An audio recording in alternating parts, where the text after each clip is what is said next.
Alors dans cette partie, je vais prendre un petit 5 minutes pour vous parler en fait de la concurrence. Donc qu'est-ce qu'on a à côté de Photoshop, quelles sont les différences entre Photoshop et les outils que je vais vous présenter. Et donc ça va vous permettre de vous donner une meilleure idée de pourquoi utiliser Photoshop, dans quelle situation l'utiliser, quand est-ce qu'on a vraiment besoin de cette application. Et donc on va voir ça avec les quelques applications similaires que je vais vous présenter dans cette partie. Alors, le premier outil qu'on a de disponible, qui est gratuit avec Windows, c'est Microsoft Paint. Donc, c'est un outil très connu, mais qui est malheureusement assez primitif, bien qu'il ait évolué au fil des années. On peut faire des opérations de base, dessiner avec le pinceau, faire des modifications sur des images, comme redimensionner des images, les faire pivoter, mais ça reste assez primitif, c'est pas mal les seules options qu'on a. Alors bien sûr, il y a quand même des gens qui s'amusent à faire des trucs assez incroyables avec Microsoft Paint. Donc par exemple, peindre la Mona Lisa. Donc c'est quand même un exercice assez extrême que je ne vous conseille pas de faire. On peut faire la même chose dans Photoshop, mais de façon un peu plus plaisante. Donc c'est quand même assez marrant pour la petite anecdote. Mais donc voilà, Microsoft Paint est suffisant pour des retouches vraiment de base, mais dès qu'on veut aller plus loin, ça va clairement être insuffisant. Ensuite, on a un outil qui commence à faire un peu plus parler de lui, qui s'appelle Krita. Donc, c'est un logiciel open source. Donc, le grand avantage, c'est qu'il est gratuit.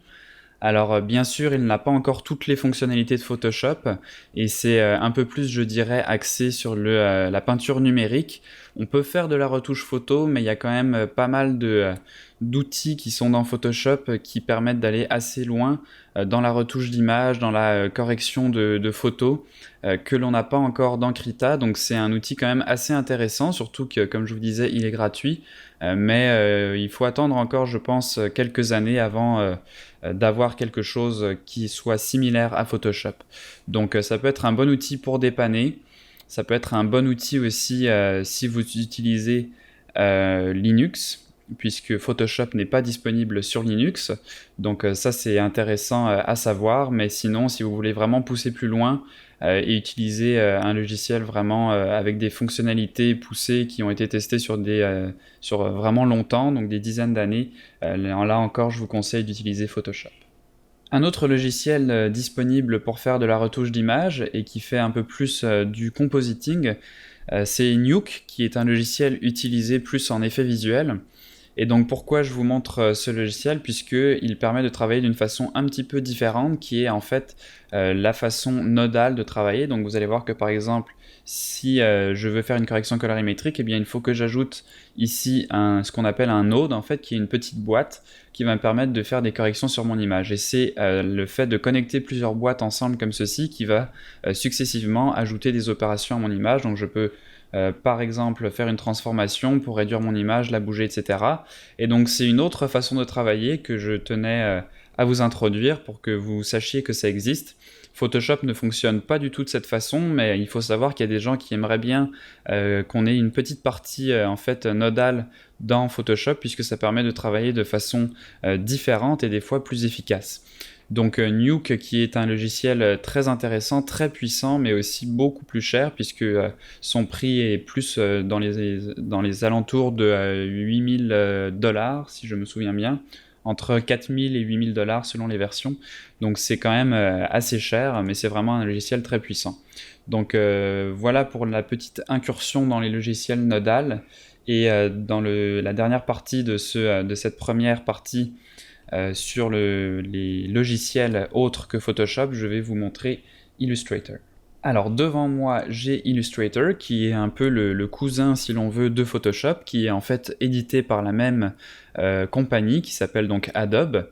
Alors Photoshop et Illustrator se ressemblent en plusieurs points, mais sont quand même très différents, surtout dans le principe de base qui est que Illustrator utilise les vecteurs, alors que Photoshop, bien qu'il puisse aussi travailler quelquefois avec des vecteurs, utilise les pixels. Alors les vecteurs et les pixels, qu'est-ce que c'est? Les pixels, eh bien c'est tout simplement un petit carré de couleurs, et donc on va définir quand on travaille dans Photoshop une résolution, donc par exemple 1920 par 1080, donc qui correspond à 1920 pixels de large sur 1080 pixels de haut, et donc cette résolution on la fixe dès le début, et tout ce qu'on fait par la suite va être dépendant de cette résolution.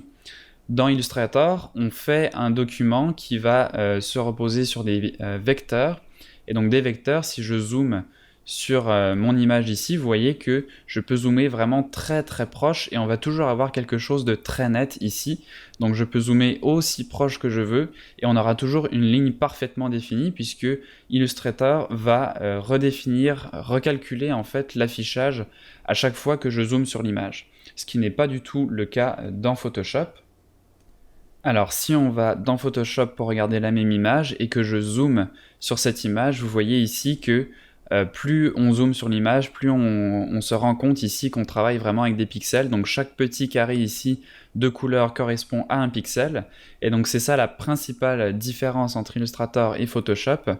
Et c'est pour ça que Illustrator est très prisé des web designers, des gens qui font vraiment des visuels qui vont être destinés à l'impression par exemple, ou à quelque chose de beaucoup plus précis.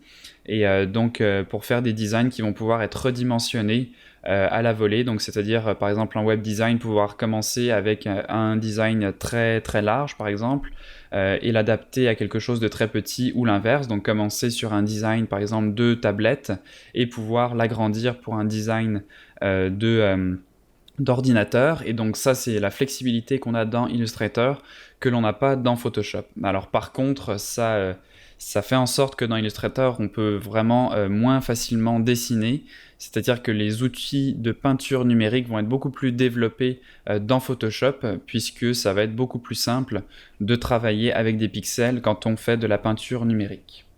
Donc voilà pour la principale différence entre Illustrator et Photoshop et pourquoi on pourrait utiliser plutôt l'un que l'autre. Pour terminer, je vais vous parler d'un logiciel qui a fait son apparition assez récemment, qui s'appelle Mischief et qui est édité, en fait qui a été racheté par The Foundry, qui est la même compagnie qui fait le logiciel Nuke qu'on a vu précédemment.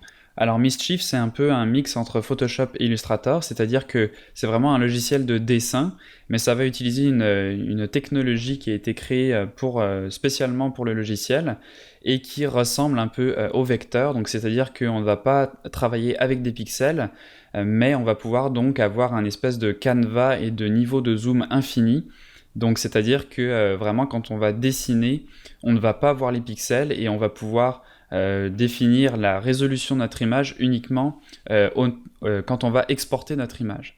Donc c'est-à-dire qu'on crée un document, on dessine, on ne se soucie jamais de la résolution, on peut travailler à un niveau de détail très important, et c'est uniquement au temps de l'export qu'on va dire si on veut une image qui fait 40 000 pixels de large par 90 000 pixels de long, il n'y a vraiment pas de limite, on peut sortir des images très précises avec ça. Et donc comme je vous disais, c'est vraiment un peu un milieu entre Photoshop et Illustrator, et donc ça permet de faire du dessin à un niveau de détail très précis. Ça coûte pas très cher en plus, si je me souviens bien, c'est dans les 25 $, donc c'est vraiment un beau logiciel avec une très belle technologie qui a été développée dans Mischief et qui permet de vraiment s'éclater en digital painting. Par contre, on n'a aucune option pour faire de la retouche de photos par exemple, donc là on n'a pas du tout ce côté qu'on a dans Photoshop qui permet de retoucher des photos, de faire du matte painting. Mischief c'est vraiment exclusivement pour du dessin, d'où son prix donc qui est vraiment plus abordable. Donc voilà pour les principales applications en fait qui gravitent autour de Photoshop. Donc j'espère que vous avez un meilleur aperçu et que vous pouvez vous rendre compte maintenant quel logiciel utiliser dans quelle situation. Nous, on va donc se concentrer uniquement sur Photoshop et sur tous les outils qui sont disponibles dans ce logiciel pour la peinture numérique, la retouche d'images, etc.